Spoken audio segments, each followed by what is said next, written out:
Lisa Ackerman's been getting her 14-year-old Emily ready for summer camp. Water shoes. Oh, you're wearing your Crocs. Like millions of other parents, she's carefully weighing the risks of continuing a treasured tradition in the midst of a pandemic. I put my faith in Friendly Pines that they're going to follow whatever safety guidelines are being put in. So after months cooped up inside, Emily's making the trek to Friendly Pines Camp in northern Arizona, a place she's called home for the past 7 summers. But this year, with strict safety measures in place, the camp that's been hosting kids for 80 years will look and feel much different. But we're going above and beyond. Temperature checks, checking symptoms, asking, questions like that. But part of our reassurance and everything is that we are going to require everybody to be tested before they come to camp. Megan May and her staff are following guidelines promoted by the CDC and the American Camp Association. Things like fewer kids per cabin. Here, just 7 instead of 10. So what is it going to look like in here? So for instance, we might have a camper using this bunk here, but not up top. Camper here, making sure that they're not head to head. Outside, dedicated places to keep clean.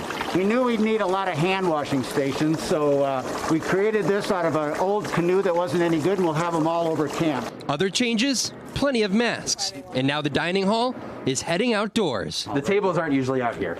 They're usually not. We'll have kids eat outside. Got the fresh air moving around. We can space them out a lot more. It's a snapshot of the nationwide changes the American Camp Association says are key. In this COVID summer and beyond, I would love for our campers to savor the time that they have with each other when they're learning and sharing and having fun together. If there is a silver lining of COVID summer 2020, it's that we will cherish our relationships more. A chance to help kids enjoy summer at a time when so much else is uncertain.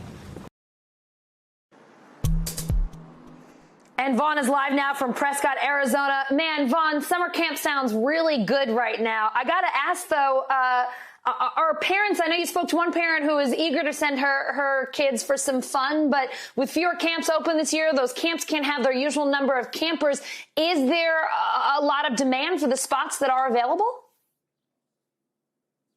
Exactly. Those are the conversations that are taking place right now, Allison.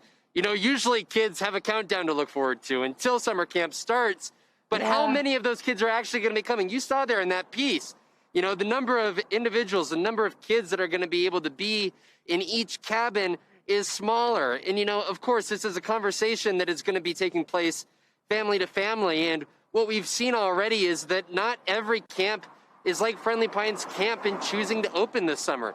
There are camps in New York and Pennsylvania that we have heard from that are not opening this summer. We're dealing with more than 10,000 different summer camp operations that are having this very discussion right now, Allison.